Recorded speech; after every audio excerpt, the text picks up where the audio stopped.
तो दोस्तों ये है एक इंट्रोडक्टरी वीडियो जिसके अंदर हम बात करेंगे जो हमारा कोर्स है पैकेटाइजिंग प्रोफेशनल, उसके अंदर आपको क्या क्या मिलने वाला है, क्योंकि बहुत ज़्यादा इंपॉर्टेंट है यार। 2000 रुपये आप खर्च कर रहे हो, बहुत मेहनत से कमाते हैं पैसे, तो आपको पता होना चाहिए उस 2000 की वैल्यू के अंदर आपको 2000 की वैल्यू मिल भी रही है या नहीं मिल रही है। ठीक है, तो आपको मैं एक बेसिक आइडिया देता हूँ। वैसे तो अभी स्क्रीन की तरफ आपको मैं कोर्स दिखाऊंगा भी सही कि क्या क्या हम कवर कर रहे हैं कोर्स के अंदर, सीधा आपको दिखाऊंगा स्क्रीन के ऊपर। बट अगर मैं आपको थोड़ा सा एक बेसिक आइडिया दूं तो यार देखो, जो भी एक बिजनेस सेटअप होने से लेकर बिजनेस के जितने भी कंप्लाइंसेस होते हैं, ठीक है, बिजनेस सेटअप यानी कि आप किस तरीके का प्रोप्राइटरशिप सेटअप कर रहे हो, पार्टनरशिप फॉर्म कर रहे हो, कंपनी कर रहे हो, एलएलपी कर रहे हो, सब कवर करा हुआ है हमने। सेटअप किस तरीके से करना है, क्या क्या फायदे किसके अंदर होंगे, कब आपको कौन सी एंटिटी बनानी चाहिए, ठीक है, मतलब क्लाइंट को जब आप कोट करेंगे तो इस तरीके से ही कोट करेंगे ना। और फिर उसके बाद हमने बात करी है कि किस तरीके से वो कंपनी बनानी है आपको, ठीक है, किस तरीके से कंपनी बनानी है, किस तरीके से एलएलपी बनानी है, किस तरीके से फॉर्म को खोलना है, इवन किस तरीके से इंडिविजुअल का पैन कार्ड भी अप्लाई करना है। उन सब चीज़ों के बारे में हम लोगों ने डीप में ले जाकर बात करी। उसके बाद हम लोगों ने क्या करा है, उसके बाद क्या होता है एक बिजनेस के अंदर, जीएसटी के लिए किस तरीके से अप्लाई करा, रजिस्ट्रेशन करा, 1 GSTR 1 किस तरीके से फाइल करनी है, 3B किस तरीके से फाइल करनी है, एनुअल रिटर्न किस तरीके से फाइल करनी है। उसके बाद हमने बेसिक्स, जो जीएसटी के बेसिक्स होते हैं उसके बारे में भी हमने काफ़ी सारी चीज़ें डिस्कस करी है। ठीक है, तो आपको काफ़ी कुछ सीखने को मिलने वाला है उसके अंदर भी। फिर उसके बाद अगर मैं बात करूँ क्या कंप्लाइंस होता है इनकम टैक्स के, इनकम टैक्स में हमने टीडीएस की रिटर्न किस तरीके से फाइल होती है, टीडीएस किस तरीके से रिफ्लेक्ट होता है, इनकम टैक्स की रिटर्न किस तरीके से फाइल होती है, एडवांस टैक्स किस तरीके से कैलकुलेट करते हैं, इन सब चीज़ों के बारे में बात करी है। और इवन हमने इनकम टैक्स के जो बेसिक्स जो चीज़ें हैं उसके बारे में ले जाकर डीप में बात करी हुई है। उसके बाद जो एमसीए के कंप्लाइंसेस होते हैं जितने भी आपको पता होगा, जैसे कंपनीज के केस में एनुअल जो कंप्लाइंसेस होते हैं, डायरेक्टर केवाईसी कैसे करते हैं, एलएलपी के जो कंप्लाइंसेस होते हैं, उन सब चीज़ों के बारे में बात करी हुई है। उसके बाद जो ये सारी चीज़ें हो गई हमारी जो कंप्लाइंसेस वाला पार्ट होता है, जो जनरली एक चार्टर्ड अकाउंटेंट जनरली जब वो एक सीए बनता है तो जनरली इन सब चीज़ों के अंदर डील करता है। उसके अलावा भी हम लोगों ने क्या क्या चीज़ कवर करी हुई है, एमएसएमई, फूड लाइसेंस के बारे में, ठीक है, इस सब चीज़ों के बारे में आपको कुछ चीज़ों के बारे में बताया भी हुआ है। और जहाँ पर अप्लाई करके दिखा सकता था वहाँ पे वो सारी चीज़ें, मतलब जो आपके लिए सफिशिएंट है वो चीज़ करके दिखाई हुई है। एमएसएमई, फूड लाइसेंस यानी कि एफएसएसआई, उसके बाद ट्रेडमार्क के बारे में भी हम लोगों ने डिस्कस करा है, बात करी है। उसके बाद यार शॉप लाइसेंस के बारे में हम लोगों ने बात करी, ट्रेड लाइसेंस के बारे में हम लोगों ने बात करी है।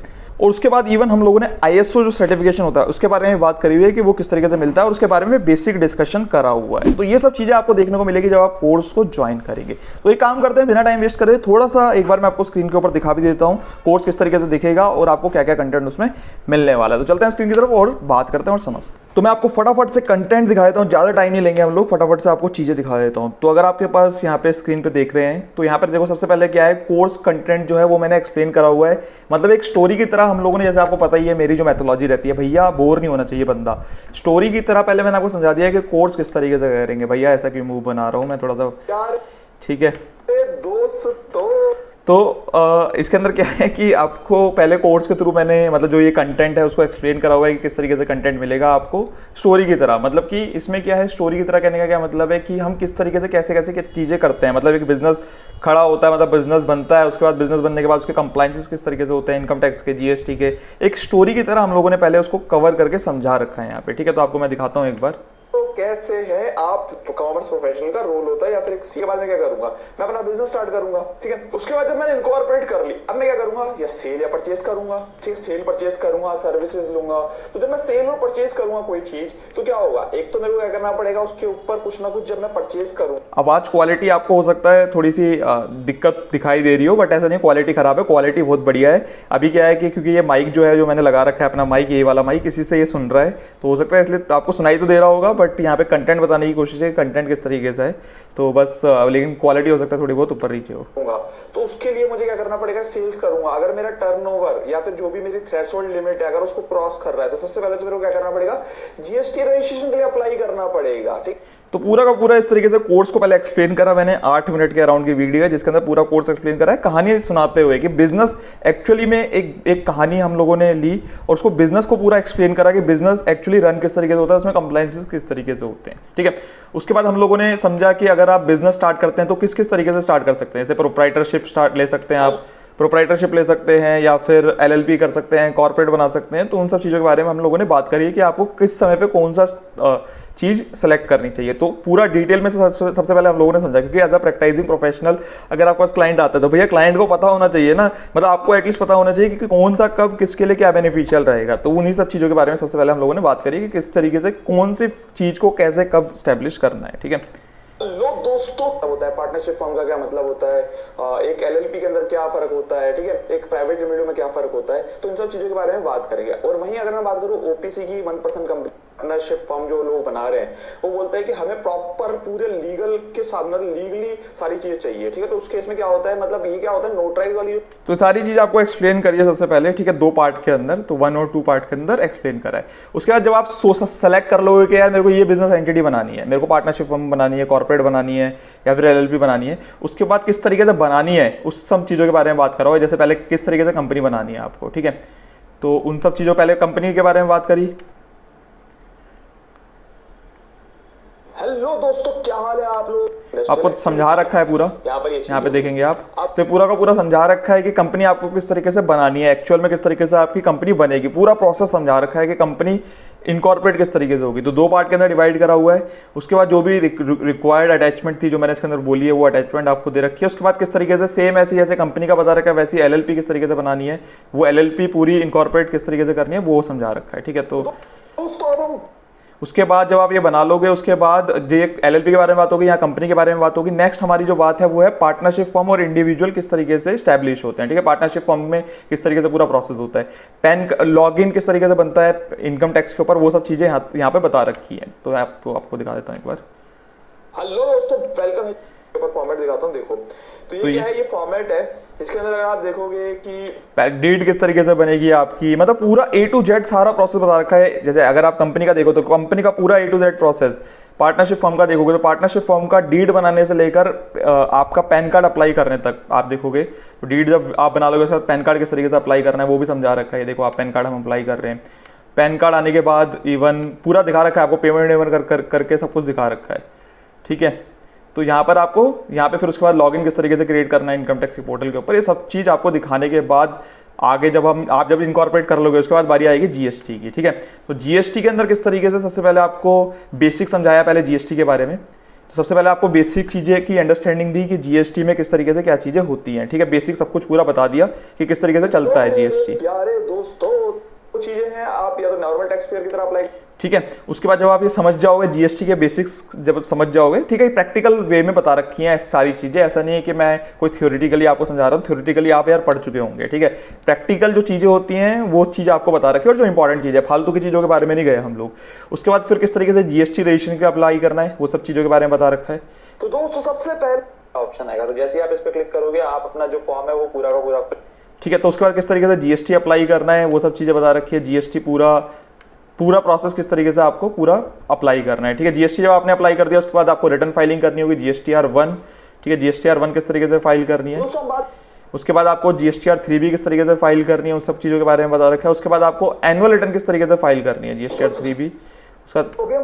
उसके बाद एनुअल रिटर्न किस तरीके से फाइल करनी है वो भी हम लोगों ने यहाँ पे डिस्कस करा हुआ है।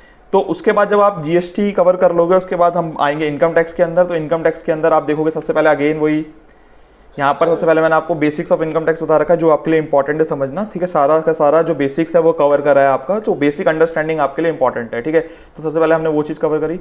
उसका टीडीएस रिटर्न किस तरीके से फाइल होती है, 2 पार्ट में उसको डिवाइड करा, पूरा आपको अंडरस्टैंडिंग दी कि किस, इस वीडियो में बात करेंगे। तो यहाँ पर आप देखो पूरी आपको अंडरस्टैंडिंग दी, सबसे मतलब कैलकुलेशन के साथ कि किस तरीके से इंटरेस्ट लगता है, क्या चीज़ लगती है, पूरा आपको A to Z सारी चीज़ें सिखा रखी है यहाँ पर, ठीक है। पार्ट 1 और पार्ट 2 2 पार्ट के अंदर इसको बांटा हुआ है, इस तरीके से कुछ चलाना, तो 2 पार्ट के अंदर इसके अंदर बांटा हुआ है, तो आपको सारी चीज़ें समझ में आएंगी बढ़िया तरीके से, ठीक है। उसके बाद हम लोगों ने एडवांस टैक्स के बारे में बात करी, एडवांस टैक्स के बारे में डिस्कस करी है।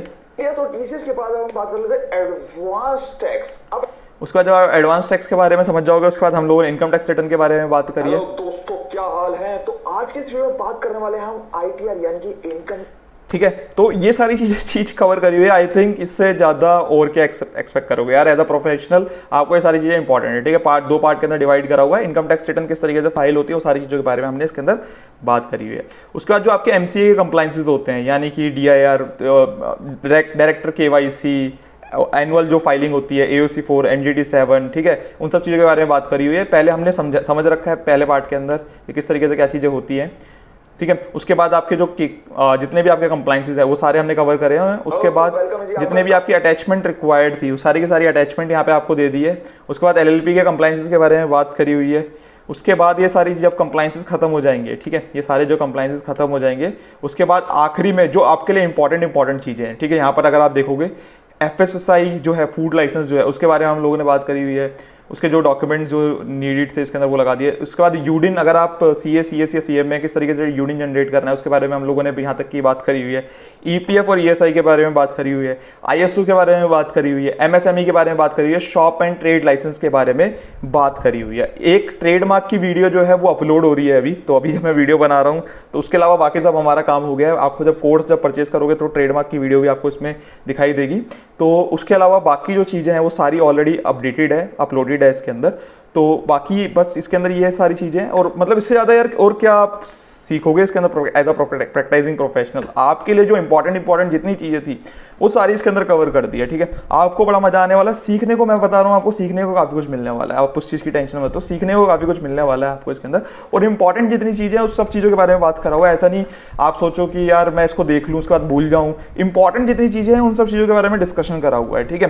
कि ऐसा नहीं कि पूरी की पूरी जो इररिलेवेंट चीज़ें भी थी वो भी डिस्कस कर ली, जो कि आप 10 साल में एक बार देखोगे। हो सकता है वो 5 साल के बाद जब प्रैक्टिसिंग प्रोफेशनल बन जाओगे 5 साल के बाद हो सकता है वो चीज़ें देखने को मिले। उन सब चीज़ों के बारे में बात नहीं करी यार, और वो मेरे ख्याल से रेलिवेंट भी नहीं। अगर आपको लगता है रेलिवेंट है कुछ चीज़, आपको लगता है ऐसी कोई और भी चीज़ होनी चाहिए, तो आप मेरे को मेल भी कर सकते हो CA29@gmail.com के ऊपर।